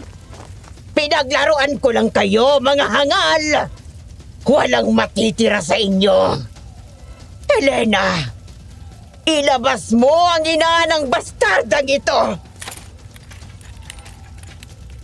Ines, tingnan mo ang anak mong walang malay. Tingnan mong maigi ang magiging kapalaran ng anak at apo mo sa kamay ko. Nay, pakawalan niyo ang anak ko. Pakawalan niyo. Sino? Sinong babaeng yan? Bakit ganyan ang itsura niya? Yan ang taksil na ina ng nobya mo. Ganyan ang kinahihinatnan ng mga sumusuway sa tradisyon ng lahi namin. At ganyan din ang kahantungan nyo. Pare-pareho silang mag-ina. Ngayon, Ines, panuurin mo kung paano ko gawin ang ginawa ko sa'yo ng mortal na asawa mo bago pa siya kainin doon ng lahi natin. Nagmamakaawa ho ako. Masyado na kami naghirap sa kamay niyo. Hindi pa ba sapat yung para sa kaligtasan ng anak ko? Hindi! Hindi magiging sapat dahil una pa lang ay alam mo na ang nangyayari sa mga taksil sa lahi natin. Pero hindi ka nakinig sa akin at gumaya pa talaga sa'yo tong anak mo. Pareho talaga kayong mag-ina! Mga traitor! Ako na lang! Pakawalan niyo na ang anak ko! Hayaan mo, Ines! Nalaman ko na ang dugo ng anak mo ay espesyal. Siya ang magiging susunod na alay sa ritual natin para mas lumakas ang lahi nating mga aswang. At sa oras na yon, sisiguraduhin ko na tatapusin ko na rin ang paghihirap niyong mag-ina. Kasama ng dalawang mortal na lalaking ito!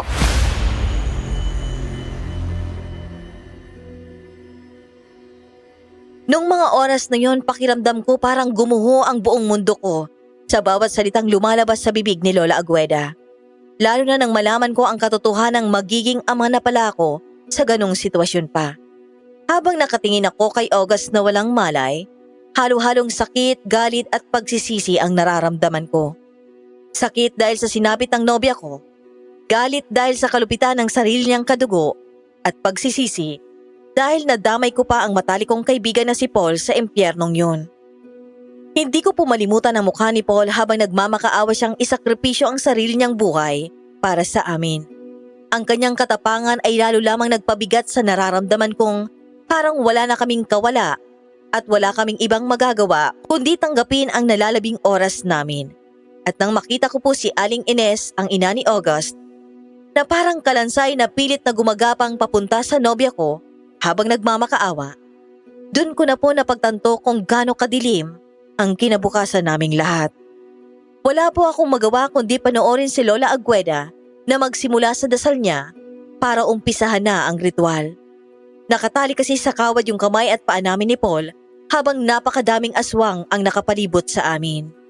Hindi ko po alam kung ilang santo na ang tinawag ko kasabay ng paulit-ulit kong pagdarasal sa pagbabaka sakaling may himala at mailigtas kami bigla.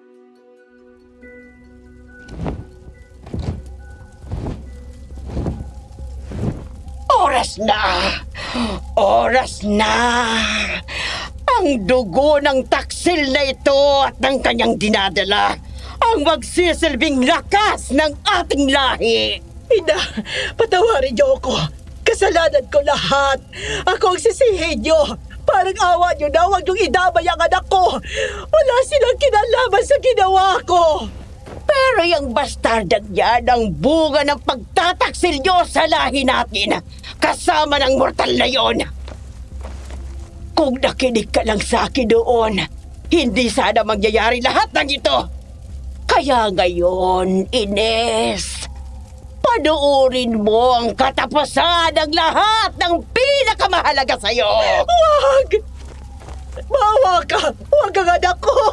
Ako na lang! Parang awa mo na! Kahilaan ang nagpapakita ng awa. Tandaan mo yan. Ay, paano ka? Ayaw mo kami subukang hawakan ng anak ko. Magiging mabait pa ako sa'yo ngayon. Binibigyan pa kita ng pagkakataon. Sa oras na may gawin kang ikakapahamak ng isa sa amin, sisiguraduhin kong mamamatay ka. Pati na mawalang hiyang taga-baryo na yan dito! Sa tingin mo ba, matatakot ako sa kagaya mong walang silbi? Hindi mo nga magawang magamit ang dugo ng pagiging aswang mo para makapagbago ka ng anyo. Ano pang tinitingin-tingin nyo?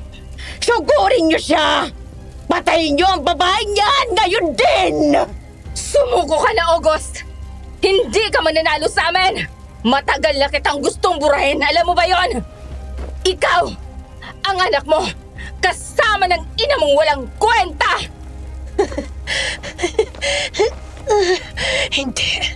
Hindi niyo ako mapapatay. Hindi na kagaya niyang mahihina lang ang siyang papatay sa akin.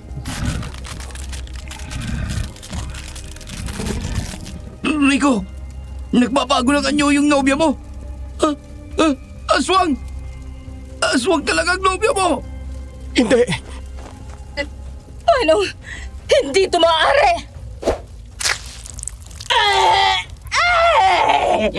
Bitawan mo ko! Tulong! Elena, tulong! Ang leg ko! Baka malala! Ito na ang magiging kabayaran niyo sa pagpaslang sa tatay ko. Lola! Mga angal! Tulungan niyo ang pinuno! Walang hiya ka, traidor! Papatayin kita! Hindi! Papatay na siya! Paano nagawa mo lang ng ganang kadali yun? Pinatay mo sarili mong kadugo! Hayop ka! Tulong! Tulungan niyo kami! Nasaan yung cellphone ko? Nalaglag ba kanina habang tumatakas tayo, Tol? Tol! Ang nobya ko, hindi. Pare, hindi ngayon ang oras para... Oh, shit! Delikadong sitwasyon ngayon. Pare, hawak ni Elena si Aling Ines. Tumigil kayong lahat! August! Tumigil ka na sa pagkikipaglaban mo sa amin! Kung ayaw mong mamatay na lang dito tong nanay mo, hawak ko ng buhay niya, wag mo akong hamunin! Bitawan mo siya, Elena! Sa akin ka may galit! Huwag mo idamay ang nanay ko! Ngayon mo gamitin sa akin ang lakas mo! Malakas ka, di ba? Isang galaw mo lang! Itatara ko to sa lalamunan niya! Sige! Subukan mo! August, anak, huwag mo akong intindihin. Tapusin mo na sila para sa kaligtasan yung lahat dito at ang apo ko. Elena! Sa oras na may mangyaring masama sa kanya, hindi kita palalampasin. Papatayin kita! At sisiguraduhin kong wala ako ni katiting na lamang ititira sa'yo! Ano bang ginagawa niyo? Patayin niyo siya, mga hangal! Hawak ko na kayo pareho sa leeg! Wala na kayong kawala!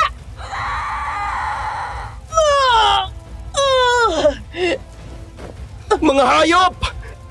Layuan ninyo ang mag-ina ko! Akong harapin ninyo! Magsama-sama tayo sa kamatayan! Pucha, Rico, paano ka nakawala? Tumudugo kamay mo ha. Huwag mo sabihing pinilit mo makawala. Pare, hindi mo kaya yung mga yan. Aswang mga yan. Magpatayan tayo! Utya, Elena! Napakasama mo! Bakawalan mo na si Aling Ines para matapos na to! Tama na! August, mabuhay ka para sa anak mo! Para sa pamilya mo! Hindi ako makakapayag na dahil na naman sa akin kaya may isang mawawala. Hindi mo na ako magagamit bilang bitang, Elena! Magsasama din tayo sa impyerno! Anong? Ines! Nay! Hindi! Wag! Hindi ko sinasadya. Siyang sumalubong sa patalim. Huwag ka magtatangka lumapit! Papatayin kita para makuha ko yung hustisya matagal ko nang gustong makuha. Papatayin ko lahat ng kalahi natin. Dahil sa pamamagitan lang nito ako makakasiguradong wala na kayong ibang mabibiktima pa. Kukuhanin kong hustisya para sa magulang ko. Magbubulok kayo sa impyerno! August! Magbabago ako. Sinunod ko lang ang utos ng pinuno natin at tradisyon ng ating lahi. Maawa ka sa akin! Isa lang ang natutunan ko sa hangal na pinuno mo. At sigurado akong alam mo kung ano yun. Kahinaan ang awa! Hindi! Lumayo ka! Layo! August! Sa likod mo! Rico! Hindi pwede! Tol! Tol, bumangon ka! Utya! Tol! Rico! Bumangon ka dyan! Hindi mo dapat ginawa yun! Bakit mo? Dahil mahal kita. Pero, patawarin mo ako kung hanggang dito na lang muna. Sa wakas, natapos na. Nagawa kong protektahan din kayo kahit na... Hindi ka pwede mamatay! Hindi ako papayag! Rico, bumangon ka! Lakasan mo ang loob mo! Rico!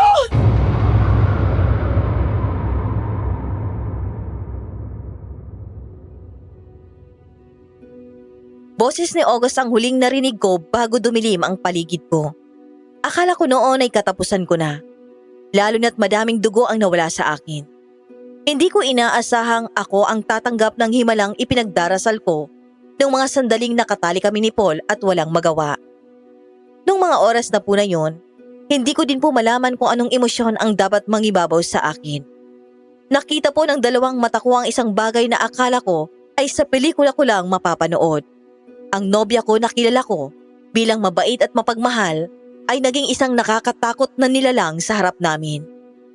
Pero hindi po yung tipong halimaw na walang isip. Kasi para siyang pinaghalong lakas ng isang aswang at talino ng isang tao.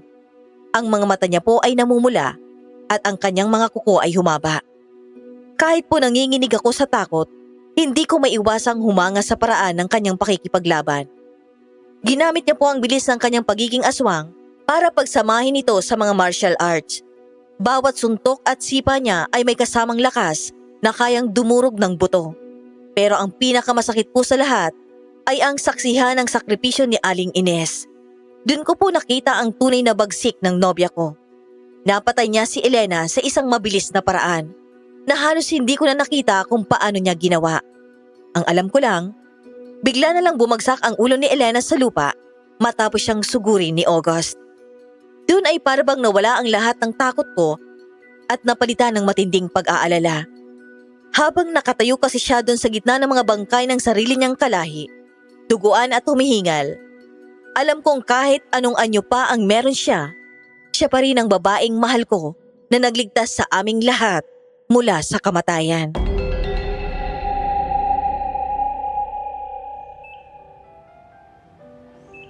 Pare, mabuti naman at nagising ka na. Basta na pakiramdam mo? Nauhaw ka?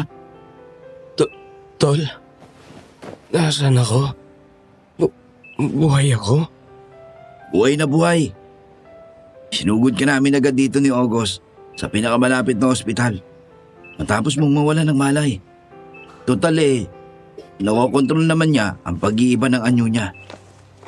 Alam mo pare, natakot pa nga ako sa nobya mo nung kalasan ako ng kawad. Nangya, nakakatakot ang anyo niya. Ang nobya ko, nasaan? Si August, kanina pa umalis eh. Hindi pwede. Bakit siya umalis? Dahil baka akala niya, hindi ko siya matatanggap sa pagiging aswang niya. Magkakaanak na kami. Hindi siya pwedeng umalis. Pre, susundan ko siya. Huwag ka munang tumayo. Baka bumuka yung mga sugat mo. Hindi pwede. Aray! Tama si Paul, Rico. Mas maganda kung maiga ka muna para makapagpahinga ka. Sige na, Paul. Maraming salamat. Magpahinga ka na rin muna sa kabilang kwarto. Akala ko, umalis ka. Akala ko, mawawala ka na sa akin. Umalis nga ako, pero para bumili lang ng pagkain mo pag nagising ka. Bumili ako ng lugaw na may itlog. May init pa to. Kain ka na muna. Susubuan na lang kita. Ikaw ba? Dapat nagpapahinga ka muna. Sigurado akong napagod ka din. Ang dami mong kinalaban. Patawarin mo ako kung dinala pa kita sa kapahamakan, Rico. Ang Diyos ang nagdala sa amin sa'yo. Kaya huwag mong sisihin ang sarili mo. Hana? Teka, oo nga pala.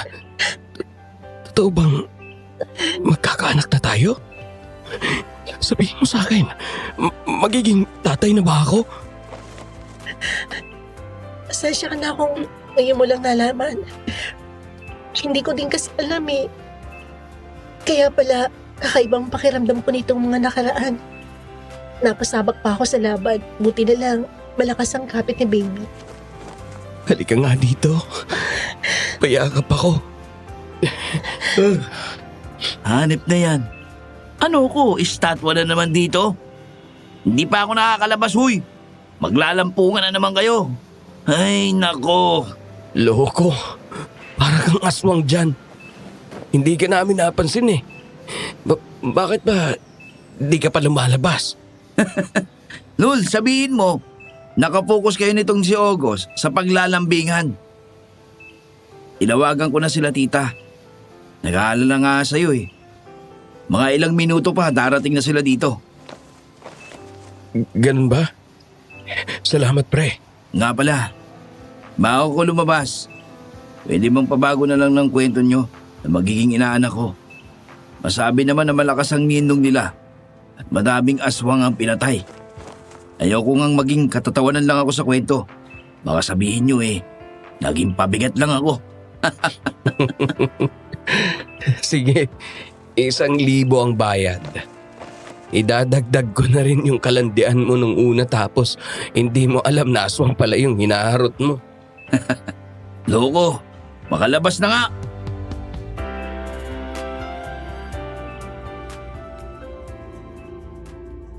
Noong mga oras na yon, hindi ko maikailang sobrang saya ko. Lalo na sa pagdating ng anak ko sa sinapupunan ni August. Parang nawala yung pagod at takot ko sa mga naranasan namin.